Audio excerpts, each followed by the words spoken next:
Diagramas de flujo. Para poder comprender la forma en que podemos interactuar para control de procesos, control de escenarios, simulaciones, videojuegos, la forma en que un personaje interactúa, la forma de ganar premios o de obtener castigos por un comportamiento del personaje dentro de una escena, dentro del videojuego, etc. Las simulaciones, la realidad virtual, la realidad aumentada y demás. Es precisamente la interacción entre variables y constantes a través de una línea de tiempo que conforma un flujo de datos y de información. Y esto es precisamente lo que corresponde a la estructura de un diagrama de flujo. Así vamos a tratar de analizar esto para tener las herramientas para el trabajo lógico de esas estructuras en una línea de tiempo. Las variables. Las variables permiten almacenar de forma temporal un valor y el cual puede cambiar durante la ejecución del algoritmo o programa. Todas las variables tienen un nombre que sirve para identificarlas. Por ejemplo, si yo pongo prom, significa promedio, ¿sí? Es algo que estoy asociando como significado. Prom es el promedio de las calificaciones. ¿Y cómo lo voy a calcular? A través de la suma de la calificación 1, 2, 3, n, y luego lo divido entre el número de calificaciones, en este caso 3. Las variables son prom, calif 1 o calf 1, calf 2, calf 3. Y constantes, tenemos una constante numérica que es el 3. Además tenemos operadores lógicos, operadores aritméticos como es la suma, y operadores de agrupamiento como son los paréntesis, los operadores de otro operador aritmético que es la división, y operador de asignación como es el signo igual. Y esto es lo que conforma esta estructura matemática, esta ecuación que realmente representa una forma de proceso. Si nosotros vamos al análisis de constantes, bueno, tenemos que son datos numéricos o alfanuméricos que contienen un valor y que no cambia durante la ejecución del algoritmo o programa. Las variables sí cambian o pueden cambiar su valor durante la ejecución de un algoritmo, un programa, un proceso. Los ejemplos de constantes, por ejemplo, valga la redundancia, prom, que es el promedio, calf 1, calf 2, calf 3 es el mismo que hace rato, pero la constante aquí solamente es el 3. Porque este nunca va a cambiar su valor. Las calificaciones sí pueden cambiar a lo largo del proceso y el promedio también, obviamente. Una constante también representada por un conjunto de caracteres alfanuméricos como es el pi, ¿sí? Es el 3.1416, que esta es una aproximación real de la variable. Si nosotros nos vamos a encontrar que esto es periódico y que tiene, bueno, que esto más que periódico es una aproximación de un conjunto infinito de decimales. Por ejemplo, 14, 15, 92, 6 y las demás no me las sé. Pero bueno, son las aproximaciones de lo que viene aquí. ¿Y qué representa realmente la pi? El número de veces que cabe el diámetro de una circunferencia en el perímetro de la circunferencia. Ese número de veces es 3.141592. No es un número exacto porque, es una aproximación, ya que una línea recta como es el diámetro se va a ir acomodando al contorno del perímetro de la circunferencia, y eso es lo que representa la letra o el símbolo pi. Bien, ahora, con respecto a los operadores y las expresiones. Las expresiones es un conjunto de constantes, variables, operadores con los que se realizan las operaciones y permite obtener un resultado. Por ejemplo, resultado va a recibir la operación A por simbolizando la multiplicación con el asterisco, entre paréntesis para poder cambiar el orden de operaciones, aquí sobre todo del más, que es el que tiene una prioridad menor que la multiplicación, pero queremos hacer primero esto y después esto, entonces para eso utilizamos los paréntesis, y esto es 2 por b más 5, esto es, primero va a multiplicar, ojo aquí, 2 por b, primero hace este y luego le suma el 5, por el orden de la prioridad. Si yo quisiera primero sumar el 5 a la b, entonces tendría que poner otro paréntesis aquí para que primero se haga lo de adentro del paréntesis, luego se multiplique por el 2 y luego se multiplique por la a, y ya que está todo esto, entonces se divide entre c. Todo esto que ven aquí es una expresión matemática, o en este caso es matemática por el tipo de símbolos que está utilizando. Por ejemplo, cuando tenemos A, B, incluso se conocen como expresiones algebraicas. También puede ser X, Y, Z, etcétera, que son identificadores nada más. ¿Qué significa A? A significa apotema, no significa área, no significa ancho.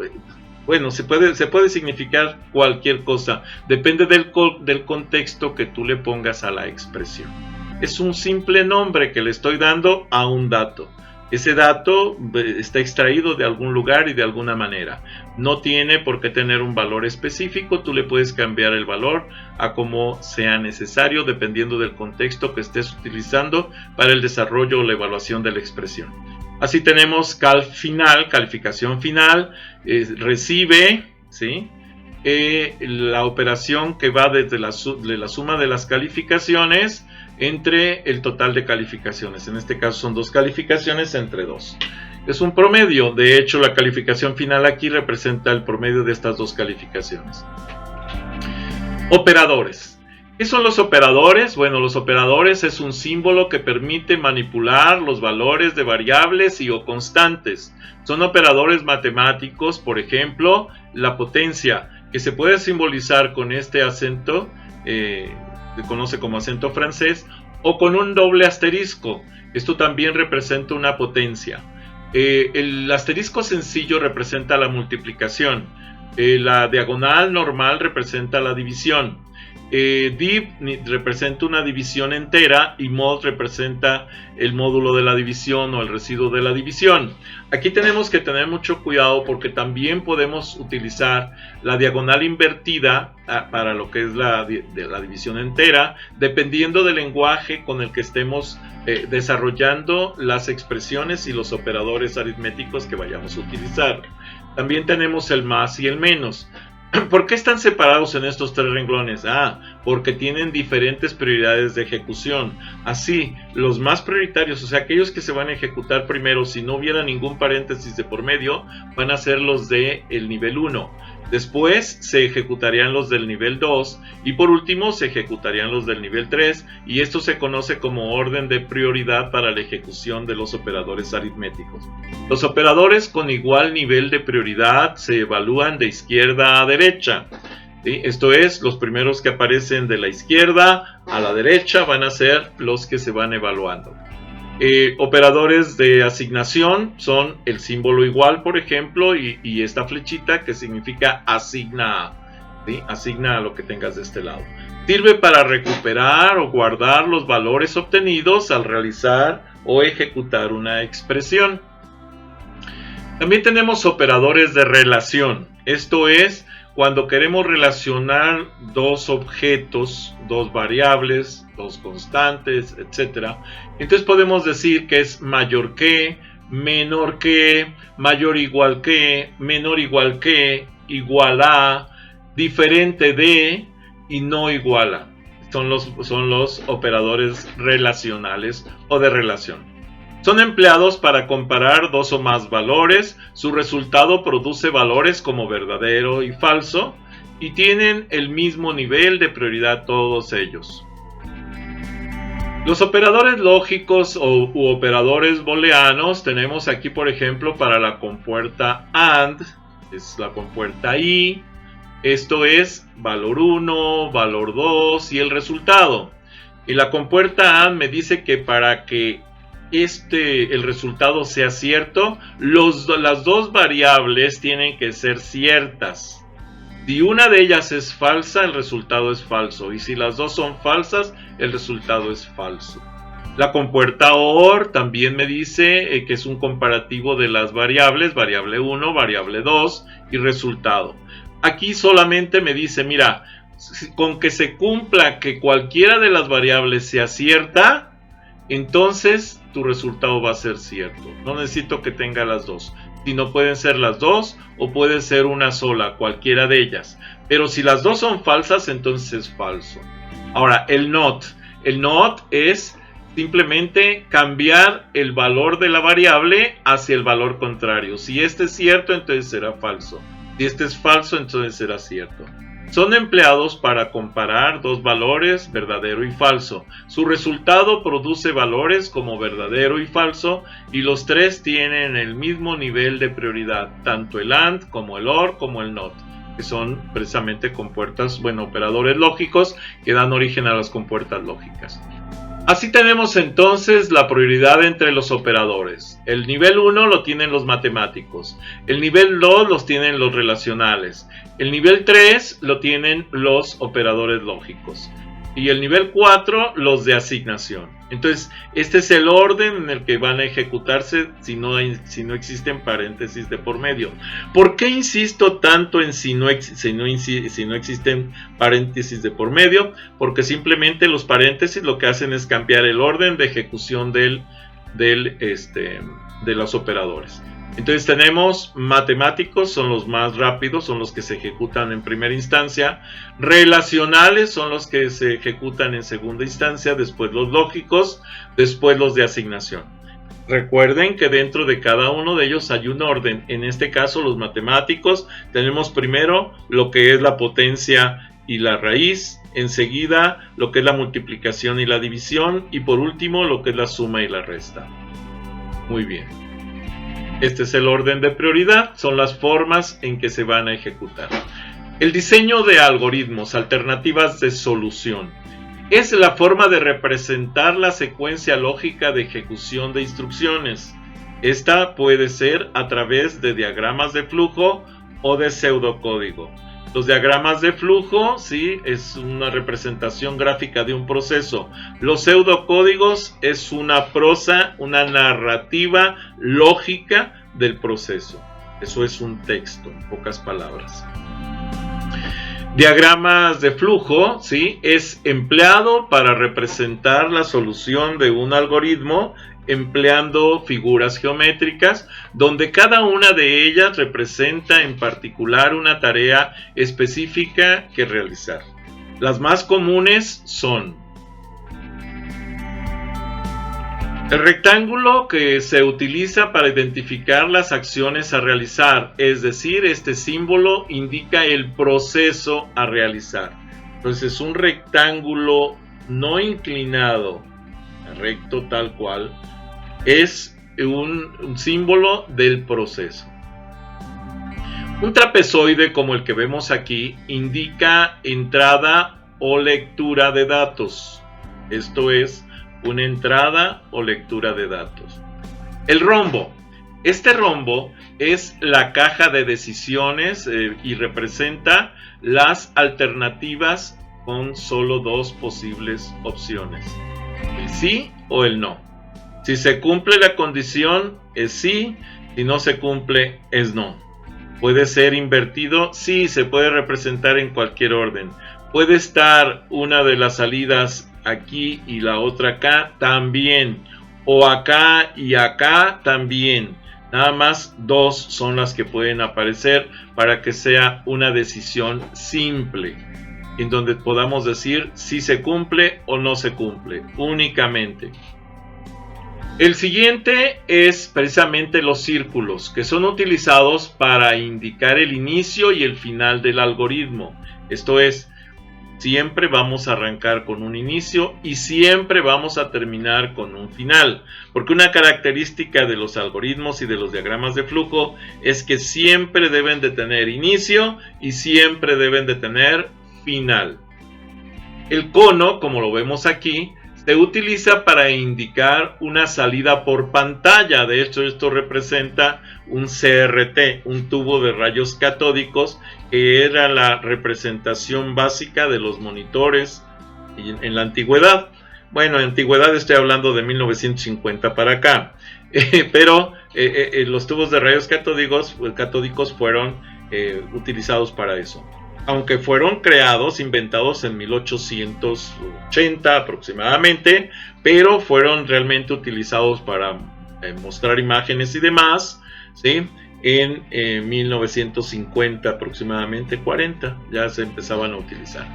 Bueno, las flechas. Las flechas indican la secuencia de acciones a realizar, es decir, es quien marca la continuidad y orden de ejecución de las acciones propias del problema a resolver. En pocas palabras, nos da la dirección del flujo, el sentido del flujo dentro de un diagrama de flujo. ¿Ok? Bueno, este símbolo representa una repetición, ¿sí? Esto es ciclos. Cuando tenemos que ejecutar varias veces un mismo proceso, metemos este símbolo para indicar que voy a estar ejecutando ese proceso cíclicamente hasta que se cumpla una condición. Pseudocódigo. ¿Qué es el pseudocódigo? Es empleado para representar la solución de un algoritmo empleando lenguaje natural escrito, estableciendo la secuencia de pasos sin imprecisiones y de manera clara. O sea, es una forma de escribir un proceso de una manera lógica. El ejemplo es el proceso. Proceso, leer lista de variables. Variable recibe el cálculo de la expresión y después escribe la lista de expresiones. Bueno, fin del proceso. Vean, siempre va a tener un inicio, siempre va a tener un fin. Normalmente va a tener ingreso de datos, ingreso de variables, va a tener procesos y va a tener salidas de lo que calculó aquí en los procesos. Bien, ahora, el uso del diagrama de flujo, pseudocódigo y prueba de escritorio para los tipos de estructuras. Tenemos los secuenciales, que implica escribir a paso tras otro, donde el primero que se haya escrito es el primero que se ejecutará. Esto se llama, son algoritmos secuenciales. Esto es inicio, acción 1, acción 2, acción 3, 4, 5, etc. Acción N y fin. Siempre vamos a tener un inicio y un fin y una secuencia de pasos. Y la secuencia debe de ser lógica totalmente. Los secuenciales, entonces tenemos aquí un ejemplo que es un pseudocódigo. El inicio, leer el valor de la variable n1, el valor de la variable n2, sumar n1 más n2, esto es, suma n1 con n2 y lo asigna a la variable suma, y después escribe la suma y tiene el fin. Entonces siempre con un círculo vamos a empezar con el inicio, luego vamos a poner la entrada de los datos, las variables, la lectura de variables a través de un trapezoide, luego vamos a tener un proceso con este rectángulo, como por ejemplo asigna la suma de n1 más n2 a la variable suma, y por último una salida por pantalla, bueno, por penúltimos, una salida por pantalla que se llama suma, y finalizamos el proceso con un círculo diciendo fin. Las selectivas se utilizan para tomar decisiones. Tenemos las más comunes, que son las simples. Lo que se hace es evaluar la condición. Si la condición es verdadera, entonces se realiza la acción. En caso contrario, termina el programa. Ejemplo: si condición, entonces acciones. De otro modo, fin de sí, se acabó el programa. Es así de simple. Esto es un algoritmo. Y ahora, el diagrama de flujo. Las selectivas simples, el pseudocódigo, ya lo hemos visto. Por ejemplo, vamos a ver este ejemplo, valga la redundancia. Leer compra. Si compra es mayor que 1000, entonces descuento compra por 0.10, o sea, calculo un descuento del 10%. Pago va a ser igual a compra menos el descuento. y entonces escribir pago. Y fin de sí, fin del algoritmo. Ok, aquí lo tenemos. Inicio. Lee compra. Y entonces pregunta, oye, ¿la compra es mayor que 1000? La respuesta es sí. Entonces se viene para acá y calcula el descuento por la compra. ¿Sí? Calcula entonces el pago. Y esto nos lleva, esto simplemente va a ser la compra por el 10%. Y esto va a ser la compra menos el descuento. Y ya que tiene el pago, lo muestra aquí en pantalla. ¿Sí? Muestra el pago. Y se acabó. Termina el proceso. Este es el diagrama de flujo de este algoritmo. Selectivas dobles. Cuando hay más de una decisión que tomar. Luego de evaluar una condición, si ésta se cumple, es decir, si es verdadera, realiza una serie de acciones. Y si esta es falsa, entonces se realiza otra serie de acciones distintas a la primera. Por ejemplo, si la condición, entonces se aplica esta acción. Si no, entonces se aplica esta otra acción y termina el fin de sí.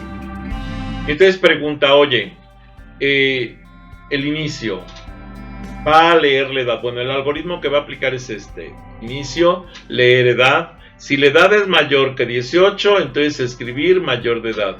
Y si no, escribir menor de edad. Entonces ya tenemos dos acciones. Una acción para cuando sí se cumple y una acción para cuando no se cumple. Después de esto es el fin de sí, el fin de la pregunta y el fin del algoritmo. Ok, entonces tenemos el inicio, la lectura de la edad y luego viene aquí edad es mayor o igual que 18. Si la respuesta es sí, se viene para acá y dice mayor de edad. Pero si la respuesta es no, se viene para acá y en pantalla pone menor de edad. Y los dos nos llevan al fin. Termina el diagrama de flujo. Este es el diagrama de flujo, este es el algoritmo. ¿Sí? Este algoritmo representa este diagrama de flujo, este diagrama de flujo representa este algoritmo. Continuamos. Selectivas, múltiples. Se realiza a partir de anidar estructuras simples y dobles de manera tal que se realicen diferentes acciones con base a varias comparaciones. Si habrá tantas opciones como se requieran, no hay problema. Ahora, esto se utiliza mucho para por ejemplo, semáforos, para salidas de varias formas de cálculo. ¿Sí? Si la condición se cumple, entonces la acción. Si no se cumple, pregunta por otra condición. Oye, si la segunda condición se cumple, entonces lleva a cabo la acción. Y si no se cumpla, entonces puede llevar, y vean que puede repetir este proceso si no. Entonces puede tener un montón de procesos aquí. Cuando termine todas las acciones, todas las preguntas, entonces dice, oye, ya terminé, fin de sí. ¿Sí? Y aquí viene el fin del algoritmo, precisamente. Las selectivas múltiples, aquí lo podemos representar y tenemos el inicio, este es el algoritmo. Leer número. Si número es 0, entonces escribir número 0. Si no, si número es mayor que 0, entonces escribir número positivo. Si no, entonces escribir número negativo. Porque acuérdense que los números tienen una propiedad fundamental que se llama propiedad de la tricotomía. Por eso solo tiene 3 posibilidades. Tricotomía. La primera, que sea 0. La segunda es que sea mayor que 0. Y la tercera es que sea menor que 0. ¿Existen otro tipo de números? No. Solo existen números iguales a 0, menores que 0 y mayores que 0. No hay más. Y eso se llama propiedad de la tricotomía. Cuando tenemos este tipo de estructuras, tenemos entonces el inicio, leer el número. Si número es igual a 0, escribe esto. Si no, entonces pregunta, ¿número es mayor que 0? Si sí, entonces escribe esto. Si no, entonces ya sabemos que no hay otra más que sea negativo. Entonces tengo que escribir número negativo.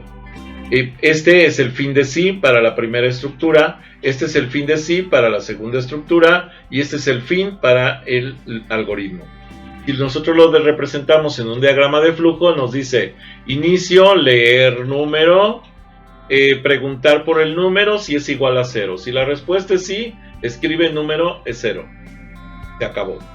Si la respuesta es no, entonces tengo que preguntar, oye, ¿número es mayor que 0? Si la respuesta es sí, número positivo. Si la respuesta es no, número negativo, y entonces aquí termina el algoritmo. Esa es la estructura del diagrama de flujo. Repetitivas, instrucciones repetitivas o estructuras repetitivas tanto en algoritmos como en diagramas de flujo. Este tipo de estructuras se utilizan para ejecutar acciones repetidamente. Esto se hace posible mediante una secuencia de instrucciones que se repiten una y otra vez, y así evitamos escribir múltiples veces la misma instrucción. Otra forma de hacerlo es por algo que se llama recursividad. Esto es llamar un proceso a sí mismo hasta que se cumpla cierta condición y se termine. En lo personal yo utilizo mucho la recursividad, sobre todo en la programación de videojuegos. Repetitiva, entonces, una de ellas es para. Esta estructura ejecuta los pasos de la solución del algoritmo un número definido de veces. Ese quiere decir que solo si conocemos el número de veces que se tiene que repetir el algoritmo, podemos utilizar ese algoritmo para. Si no conozco el número de veces que se tiene que repetir, entonces no puedo utilizar el algoritmo para. Para el control se utiliza un contador, en el cual se va acumulando el número de veces que se va repitiendo la instrucción. Así tenemos hacer para que b.c sea igual a li o hasta llegar a ls. O sea, bc variable de control, o sea, el contador. li límite inferior, empezamos desde 1, desde 2, desde no sé, y terminamos hasta ls límite superior.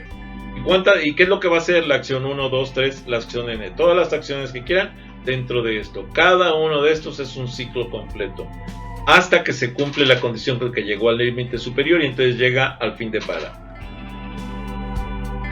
Una repetitiva para es, por ejemplo, este pseudocódigo. Dice, el proceso sin título. Fin del proceso. Aquí está un proceso. Para los datos menores que -1 hasta 5, paso 1, hacer, leer número 1, número 2, ¿sí? Y sumar, bueno, aquí no es -1, es asigna este dato, 1, datos igual a 1. Entonces, la suma va a ser igual a número 1 más número 2. Y va a ir leyendo el número 1 y el número 2 y escribir el resultado de sumar el número 1, el número 2, sí, y escribir suma. Fin de para. ¿Esto qué va a hacer? Bueno, lo primero es inicia, y obviamente va a terminar acá. Para datos 1 a 5, con incrementos de 1 en 1, eso es lo que significa. Datos que inician desde 1, desde la posición 1 hasta la posición 5, con incrementos de 1 en 1. Quiere decir que va a agarrar el 1, el 2, el 3, el 4, el 5, hasta ahí. Luego dice número 1, número 2, va a leerlos. Y va a sumar número 1 más número 2. El resultado de la suma lo va a escribir aquí y va a cerrar. Y el fin del ciclo. ¿Cuántas veces va a sumar número 1 más número 2? Pues al menos 5 veces. Esto es la vuelta 1, la vuelta 2, la vuelta 3, la vuelta 4 y la vuelta 5. 5 veces va a leer dos números, los va a sumar, los va a guardar acá y los va a mostrar en pantalla. Repetitivas mientras, ¿sí? Este se utiliza cuando no sabemos el número de veces que se ha de realizar o de repetir un ciclo. Los ciclos se determinan por una condición que se evalúa al principio del ciclo. O sea, durante mientras, la condición se evalúa al principio del ciclo. Es decir, antes de ejecutar las acciones. Si la condición se cumple, ejecuta las acciones. Pero si la condición no se cumple, entonces no se ejecuta. Se viene hasta acá y no se ejecuta ninguna acción. Repetitivas mientras, tenemos aquí el ejemplo del proceso sin título, fin de proceso, y tenemos escribir, hay alumno, leer alumno, mientras alumno la respuesta de si hay alumno sea ese de sí, lo que va a hacer es leer la calificación 1, la 2, va a calcular el promedio, va a escribir el promedio del alumno va a poner el promedio. Escribir otra vez, hay alumno, y va a leer alumno. Si la respuesta sigue siendo sí, va a volver a ejecutar aquí. Si la respuesta otra vez vuelve a preguntar, ¿hay alumno? Si la respuesta es sí, vuelve a ejecutar. ¿Sí? Y va a estar haciéndolo n veces. Si la respuesta es no, entonces se viene fin de mientras y fin de proceso. Ahora, ¿por qué son importantes estos algoritmos? Porque imaginen ustedes que tenemos que calcular los promedios de n grupos, de n escuelas. Bueno, cada grupo puede tener un número diferente de alumnos. Entonces no sé cuántos tiene cada grupo, entonces mejor empiezo a preguntar, oye, ¿tienes todavía alumnos en el grupo A? Sí, ok. Termina así. Oye, ¿tienes alumnos en el grupo A? Sí, y vuelves. Y así sucesivamente hasta que termine el grupo A. Vamos a suponer el grupo A llegó a 20. Y luego nos vamos con el grupo B y resulta que llegó a 18. Ok, pero entonces si yo hubiera fijado un número específico de ciclos, pues se rompería el sistema, porque no todos los grupos van a llegar al mismo número. Por ejemplo, si yo pongo 18, cuando llegue a A, 2 alumnos van a quedar fuera del promedio. Si yo tomo 20, cuando haga el grupo B, pues nada más tengo 18, y cuando me pida los datos del 19 y del 20 no los tengo, y entonces no va a poder funcionar ese sistema. Y las repetitivas de mientras, cuando tenemos este ciclo, tenemos inicio, hay alumnos, es la pregunta para saber si hay, aquí contesto, y entonces pregunto, oye, alumno, sí hay alumno, o sea, la respuesta es sí hay alumno. Si la respuesta es sí, entonces calculo los procesos.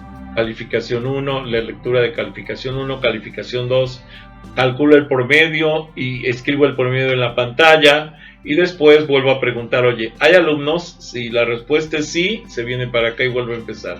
Si la respuesta ya es no, entonces se termina aquí con el cierre y con el fin. Repetitivas, hacer mientras, o repetir. Esta instrucción lógica nos lleva a que la pregunta se haga, vamos a decir, al final del ciclo, y no al principio como mientras. Mientras hace la pregunta acá. Si no se cumple la condición, no hace nada. En este caso, como la pregunta es al final, va a ejecutar estos procesos por lo menos una vez, forzosamente. ¿Por qué? Porque va a repetir todo esto hasta ver si esta condición se cumple o no. En esta estructura, el ciclo se va a repetir hasta que la condición se cumpla. A diferencia de las estructuras anteriores, las condiciones se escriben, aquí en este caso, al finalizar la estructura. Esto es repetir acción 1, acción 2, etcétera, acción n, hasta que la condición se cumpla. Si no, ya lo detiene. Muy bien. Un ejemplo es una repetitiva, hacer mientras se cumple una condición. Pues esta palabra hacer hace la diferencia porque la pregunta se va al final. Pseudocódigo. Proceso sin título, fin de proceso. Repetir, y dice leer salario. Salario final, asígnale el salario por el 1.15, o sea, un incremento salarial del 15%. Escribir el salario con aumento es salario final. Escribir hay otro empleado, y leer empleado. Si la respuesta es no, entonces termina el proceso. Pero si la respuesta es sí, entonces regresa para acá. Esta es la forma en la que se desarrolla esa estructura. Convertido el diagrama de flujo, por ejemplo, aquí tenemos una estructura, es un software que se dedica a esto, porque PCInt se llama. Entonces, PCInt lo pueden descargar de internet, es libre, es gratuito. Y bueno, lo que hace es que pone esto, inicio, salario, o sea, exactamente lo que definimos en el diagrama de flujo, exactamente lo que vamos a tener acá. Si la condición de que el empleado, de que ya no hay empleado, es falsa, o sea, de que quiere decir que si hay empleado, entonces se regresa y vuelve a declarar. Cuando la condición se cumpla, que sea verdadera, entonces se viene para acá, porque quiere decir que ya no hay empleado y se viene para acá. Bien, hasta aquí esta presentación.